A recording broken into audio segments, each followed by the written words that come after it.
Finding inner serenity and peace is all the rage these days. Whether it be through meditation or deep breathing or yoga or centering prayer or silence, we all want to find that peaceful, easy feeling that the Eagles sang about. The band, not the football team. You know, that peaceful, easy feeling where no one lets us down and where we feel like we're standing on solid ground. We all want to be rooted in peace.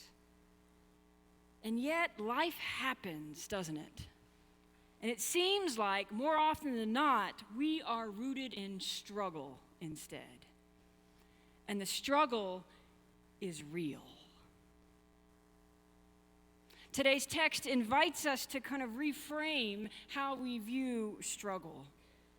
What if being rooted in struggle isn't about being tangled up in struggles to the point of being suffocated by them?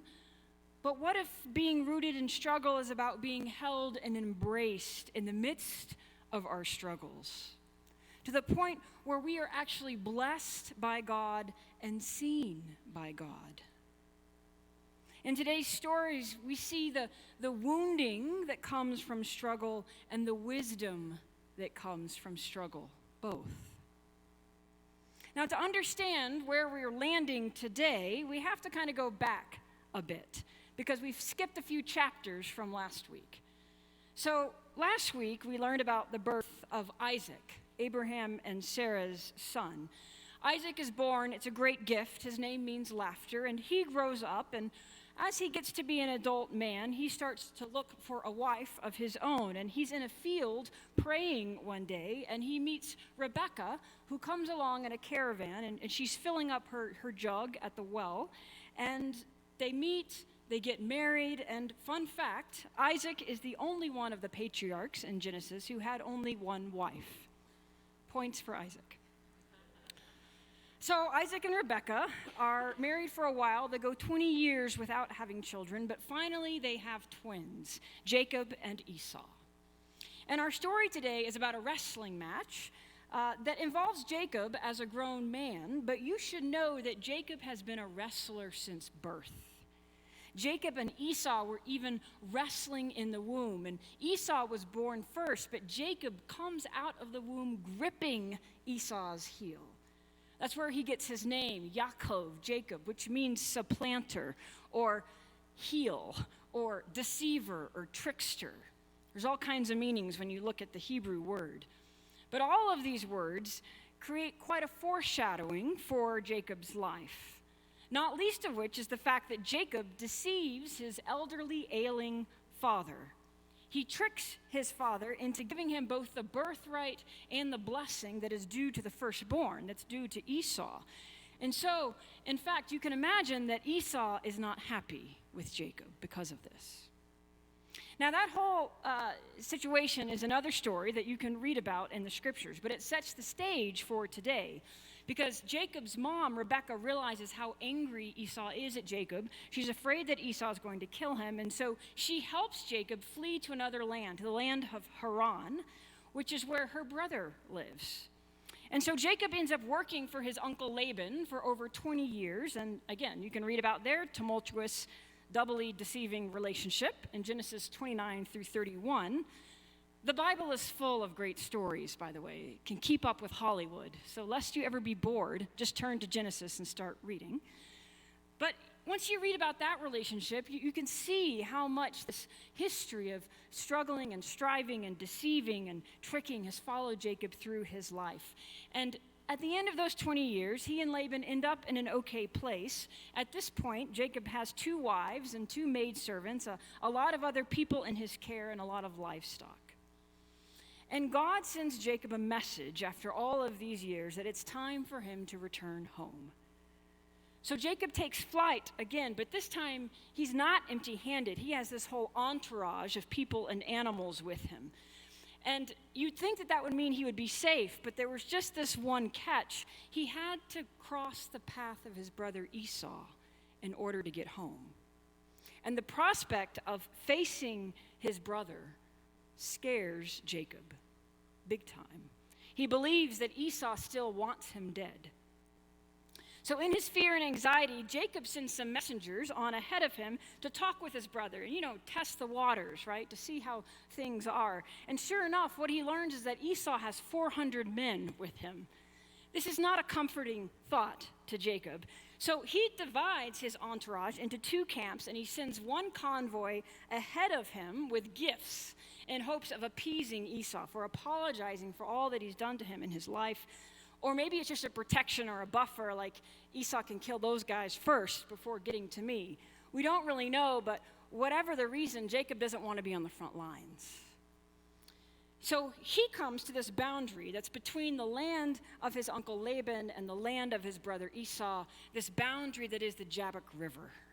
And it's a literal boundary that he has to cross, and it's a metaphorical one too. He knows that his fate awaits him on the other side of this river where his brother is, and he is scared. It's a life or death issue for him. And we know from the prayer that he prays in verses 9 through 13 that he's afraid, because he flat out tells God that he knows that Esau wants to kill him. And he kind of works in a nice reminder to God in this prayer. Do you ever do that in your prayers? You already kind of remind God of what God should be doing in your life? And essentially Jacob says, remember, God, I can't die because there's a lot of other offspring that you need me to make, right? You said that I was going to be the father of this great nation, yada, yada, yada. So it's an earnest and a humble prayer, but one where Jacob is really saying, God, protect me here. On the night before he meets his brother, he sends his wives and his wives and his children and the people and things that mean the most to him across to the other side of the river so that he is alone. Alone with his fear, alone with his regret, alone with his thoughts, alone with all of the what ifs and if onlys that tend to just multiply at night. It's a moment of crisis for him, literally and spiritually. And before this moment of being alone can even really begin to sink in, all of a sudden he's not alone anymore. A man shows up, and a man wrestles with him until daybreak. Now, we don't know where this man comes from, and at first we do not know who this man is. Could it be a bandit, a stranger, perhaps? Could it be that Jacob is kind of wrestling with himself like we do in our bad dreams or nightmares? Maybe. Could it be Esau, who decided to cross over the river and take care of business before morning came? Maybe. Whoever it is, in this moment, Jacob realizes it's quite a match for him, right? It's an equal match. He's able to hold his own. In fact, he's prevailing over the other man, so much so that the man has to hit him on the hip really hard to end this exchange. In our rooted scripture discussion this week, we were reminded by John Enduri that as a sport, wrestling matches are actually quite short. They consist of 3 little 2-minute spurts. And at the end of those 6 minutes, both wrestlers are usually spent, right? It's an all-out exchange of energy. And to put that in contrast with this is an all-night long head-to-toe wrestling match. Not 6 minutes, but probably over 6 hours. And we find out that at the end of the passage that it is God with whom Jacob has been wrestling. At least that's who Jacob determines that he's wrestling because of what he experiences. Have you ever been in a wrestling match with God? You might not think of it that way, but I imagine that you probably have. A struggle that seems like you're giving every ounce of yourself and yet you're getting nowhere. A prayer that you pray day and night that never seems to be answered. A situation in a relationship or at work that seems to drag on and on with no resolution, and it feels like it's this long night of wrestling and struggling, and there's no relief. If you've ever felt this way, you might have been like Jacob, who was pretty stubborn in this story. You know, the man he's wrestling actually says, "Let me go, for the day is breaking." But Jacob is stubborn, isn't he? He does not let this wrestling match end. He keeps fighting, determined to find some kind of relief, demanding a blessing even. "I will not let you go until you bless me." Have you been in a struggle like this where you don't want it to end until there is some blessing, some resolution, some victory even? It could be a struggle with another person, a struggle where you have been giving your all, trying to be seen and understood and heard for who you are, but because of how much you're struggling, you probably can't really see or hear or understand the person you're fighting with. Sometimes these struggles look like fistfights. More often than not, they can look like the silent treatment, too, or like a Twitter exchange. That seems to be the new wrestling ring of our day. There are so many ways that we hurt one another, some more overtly than others. It could be a struggle like what we've seen with young Greta and this march that arose on Friday of over 4 million people demanding action for climate change, a struggle that feels so urgent and imminent that nothing is more important than that in that moment to her and to 4 million others. She's not going anywhere. She's made that clear. She's in the struggle for the long haul. And you know those kind of struggles. Maybe your issue isn't climate change, but there is something that you feel that is worth fighting for, advocating for, volunteering for, and you know that the end is not in sight soon. You know it's going to be a long struggle. And then there's the opposite of the global struggles, right? The personal struggles. The struggles that we have with addiction, with depression, with chronic illness, with self-doubt, professional struggles. Sometimes during these situations, it can feel hopeless. It can feel like all is lost, like God is working against you. You know, there's a verse that the Apostle Paul promises us in Romans 8. You know, if God is for us, then who can be against us? I don't know about you, but sometimes it feels like a whole lot of people can be against us. And sometimes it feels like God may even be against us. Sometimes struggle can just feel like an utterly broken heart, shattered by grief. And other times, it's just that feeling of being alone because no one can understand what we're going through. It's those silent struggles. This is my favorite text in the whole Bible, which is saying a lot because I love the Bible. But this is the text that saved my faith. Some of you have heard this story, but I feel like it's worth repeating so that you know one of your pastors a little bit better and so that you know how struggle has shaped my life. One of the darkest times of my life was when I was in college. 6 weeks into my freshman year, I had a freak accident. A tree limb fell on me and broke my neck. I was in a body brace for a while at home recovering, and then eventually was able to go back to class in sort of a half body brace, but on pain meds because I was in so much pain, and trying to forge friendships, trying to catch up with my classes, feeling quite awkward in this weird contraption that I was in. And I started to get depressed. This whole situation felt so alone and isolating to me because it was an injury I couldn't easily explain to people, and so much so that I actually started to volunteer for home hospice because I wanted to be around people who were lying in bed all day because I thought they'll get me. There were a lot of dark nights of the soul that year. I was 19 years old. And in a weird way, it was comforting for me to be around people who were dying because I felt like parts of me were dying on the inside as I was trying to make my way in the world. It was a physical suffering unlike any I'd ever known. Well, I recovered from that physically, but then I had an emotional struggle that came. My close friend growing up, Emily, was murdered my sophomore year in college, very brutally so. It's the kind of grief that was beyond understanding. It's the kind of grief that hits you in the gut, the kind of grief that causes you to vomit because it's that embodied, the kind of grief that causes you to cry and cry and cry until there are tears no more, and punch pillows and get angry and find yourselves acting out in ways you don't understand because it's that hard.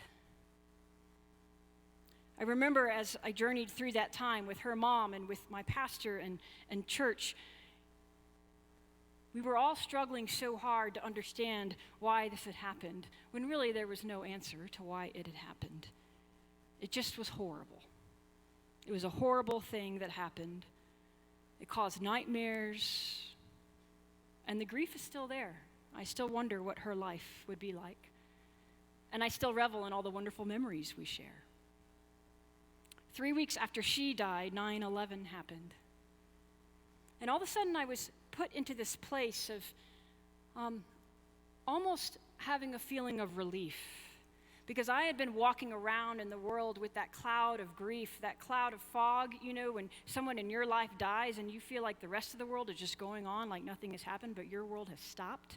You know that feeling? That's what I was feeling, and all of a sudden when 9/11 happened, the whole world was feeling that.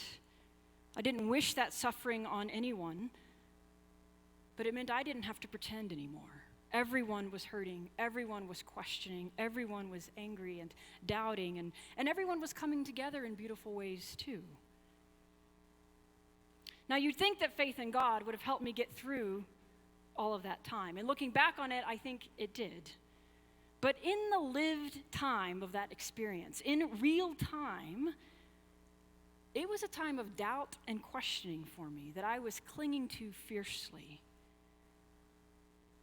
I really started to question what was real in my faith and what wasn't. I ended up switching my major, which was pre-med, because I'd always been good about finding the answers. Math and science is about finding those answers. And all of a sudden, I was relentlessly pursuing the questions. And that's what religion is about. But in that switch, I started to study the Bible academically, so much so that my faith in God really suffered, my relationship with God.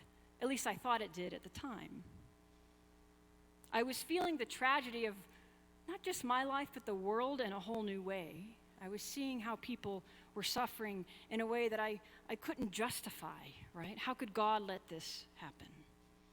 We've all found ourselves in moments like that, I know. The best thing that happened to me in that time is that I was able to hold up all of these questions of struggle and doubting, and no one tried to tell me not to have them. No one tried to answer them for me. In letting my questions kind of sit in that thick air of grief, they were seen, and I was seen too. Later, when I was in divinity school, this passage finally clicked everything into place for me. It got me out of that funk of feeling like I was so separate from God and realizing I had never really been separated from God all along. You see, I had been trying to find ways to get out of the struggle. I had been trying to find ways where I could just put the struggles over here or solve them or make sense of them. I was trying to prevail against the struggles, but boy, was that the wrong approach. I read this passage and I had this moment of understanding of what happens when Jacob demands a blessing, and the blessing that he received from this man who he comes to understand as God is a new name. And do you know what that name is? Israel, Yisrael, which literally means one who struggles or strives with God. And it was like all of a sudden I realized that God has named God's people, the Israelites, God's chosen ones. God has named God's people as strugglers and strivers. God could have named God's people anything: perfectionists, peacemakers, life is lovely. But no, God names Jacob, Yisrael, as a struggler and a striver. And all of a sudden I realized it's normal to struggle in faith. In fact, faith is about the struggle. It's not separate from it. I found so much healing in this passage to know that I was a struggler and a striver, and that meant I could be a child of God too. In fact, that God had named me as such. The very thing that I thought was leading me away from God was actually the thing that led me to be the closest to God, because it was in that struggle and in that wrestling match that I had actually been closer to God than ever. To me, this story sets the trajectory for what we see in Scripture, for how God's people are always in this tension of trying to understand God and not understanding, and trying to make sense of their life and not understanding why things are happening to them, and God coming back again and again and sticking with them through it and loving them through it.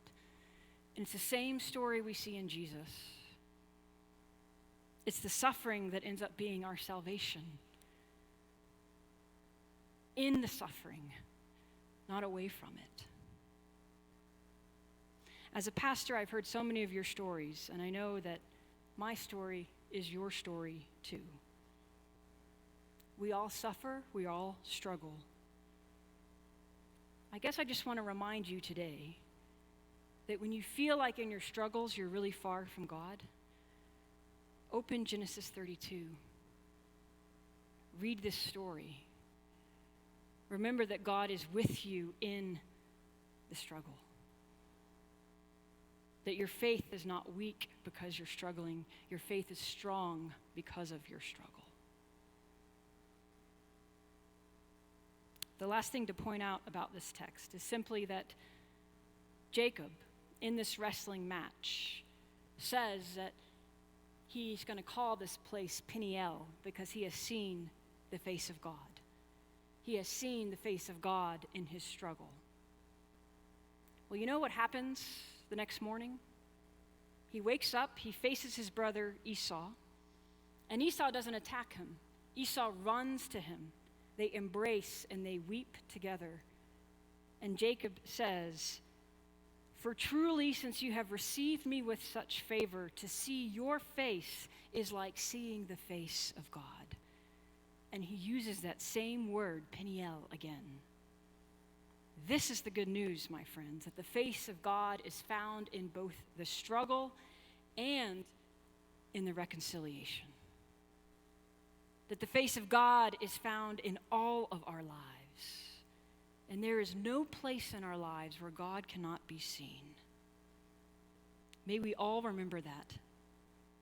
May we live our lives not second-guessing that. Amen.